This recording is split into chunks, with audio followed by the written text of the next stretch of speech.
First of all, congratulations, Taylor. You got through this 4 hour, 3 minutes battle. How do you feel after all this struggles and still got the win in the end? I feel pretty good, honestly.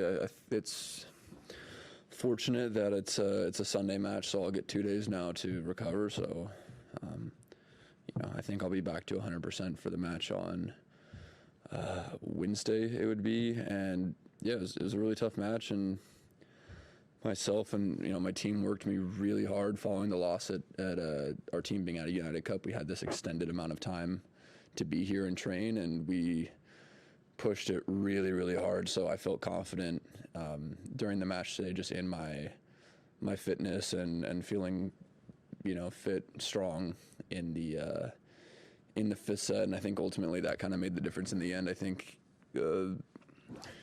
he started to get a little more tired. Obviously, he was doing a lot more running than I was, but I definitely felt good coming through. And even now, after such a long match, I feel pretty good. Questions on the floor?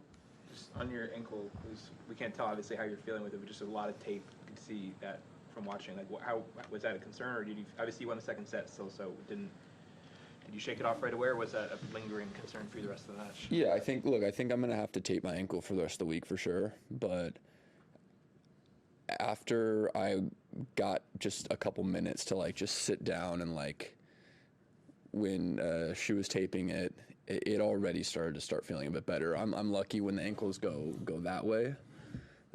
My ankles are pretty flexible, so I did fully roll it. I heard it pop, and I knew it. I rolled it, but luckily for me, I'm a little bit more flexible on that side. So it at first felt pretty bad. I tried to kind of walk to the towel box to see if it would get a little bit better then, and then it didn't. So I was like, I need to get this taped and sit down. And unfortunate timing. I feel bad for him, being that it was right before a break point, but I don't know. There's not really anything I can do, but I feel a bit bad about that.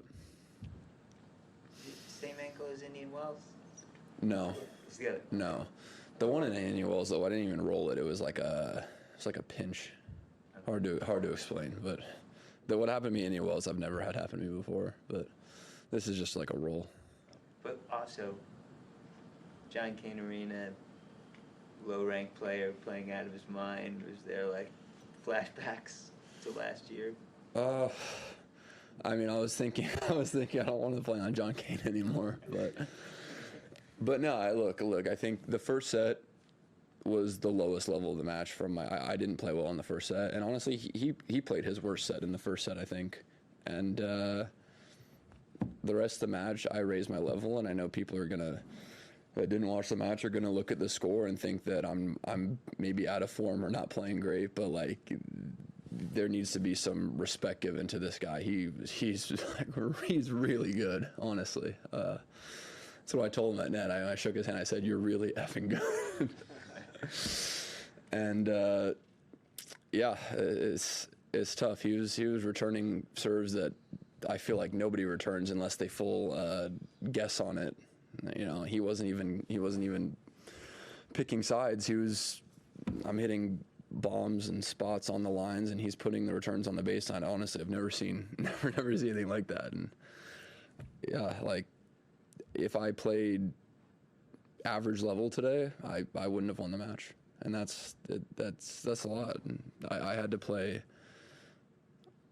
really well in the fourth and fifth set. The fourth and fifth set, I played very well, and even in the third set, I played pretty well too, and missed some opportunities on break points and 15-30s and stuff like that. But he was always extra aggressive with the second serves, and he'd make good serves. He played a lot of those points well. A lot of points I lost where I wouldn't really change anything that I did. So honestly, a lot of credit to him. He was very, very good.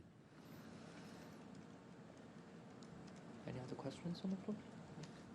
I'll take you out of the moment a little bit. I think you had those recent comments about ranking points at the Olympics, making the point that this is a bona fide event that should have ranking points. Yeah. But aside from that, if you just look at the women too, but the U.S. men, you've got 5 in the top 30. Yeah. Should you choose to make that effort to try to qualify, what's that race like among the American guys this year?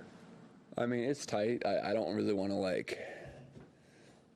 put out information that's not already out there, but I know some in the race might not be planning on playing, but I'm not really thinking about that too much, I guess. I know that I'm in a decent position, I believe, because the points, I think I had some decent results following the qualification, but I don't know. I mean, if everyone, wanted to play, then you've got, 5 or 6 guys that it could be between. It can go either way, but I hope I qualify. I want to play. I've opted out of the last 2, and I think, I really want to get one in before the one that's going to be in LA.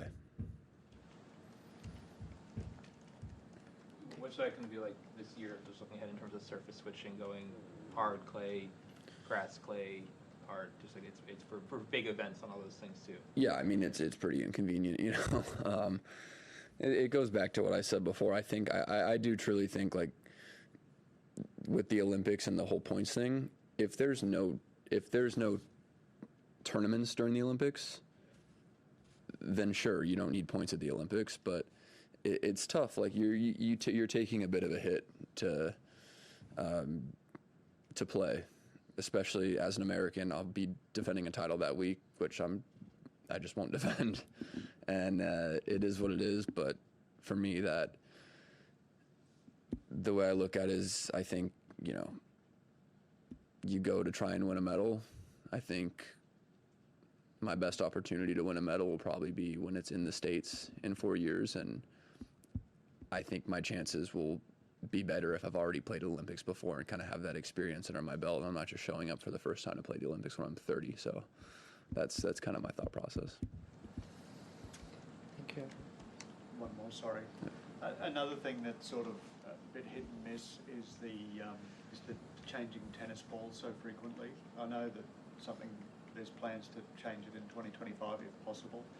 How do you feel about that? Do you think the constantly changing balls has an effect on people's injuries and contributes? Absolutely, yeah. And I feel like I'm someone who's normally, when I was younger anyway, didn't get injured too easily, and I've been really feeling it, and it's not so much the specific ball that injures us. In some cases it is, but it's more just you get used to one, and then when you change to something that's a bit heavier, your wrist or your elbow or whatever is taking the force. Everyone's different. Everyone hits the ball different, grips, all that stuff. But whatever's taking the force is now not trained to take that. It's been trained to take, maybe a lighter ball. So it's just all this switching. It causes problems, and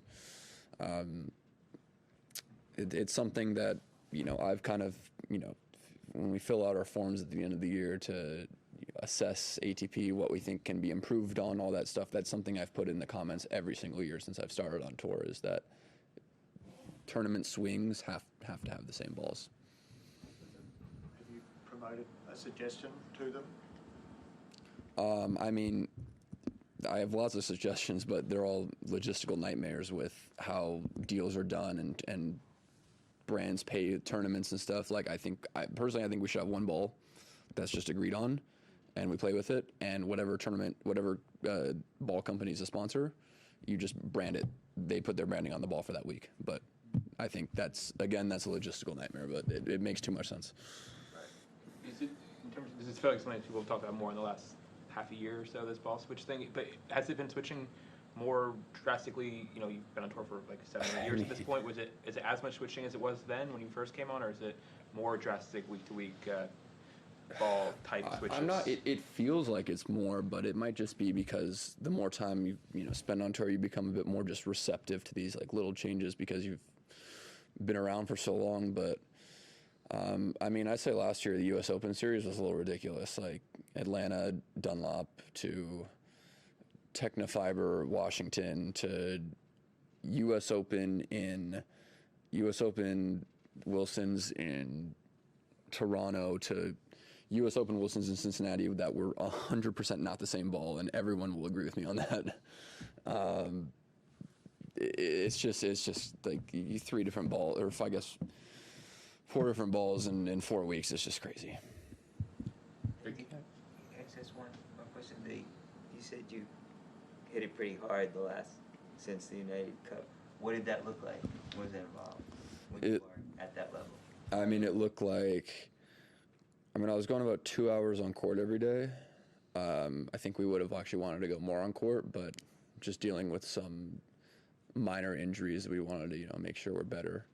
And then gym, lifting, and then some kind of like sick cardio that Mike would cook up and make me do, and it was some pretty brutal stuff. Last one, please. Yeah. And I just don't see cameras here with you. Is Breakpoint still filming? Yeah, I think kind of how they're doing it now is, if there's a story there, maybe later on in the tournament, then the filming will start. I think they improved a lot after the first season of a lot of the tedious filming that never gets used. The hours of me on probably the massage table that just never get used. So, I wouldn't be surprised that they're not here covering my first round match. I think it's going to be a large group of people, and if there's a story, if someone performs, then I think you'll see them. You're all set to participate again with them. Yeah, I don't see any. Why not?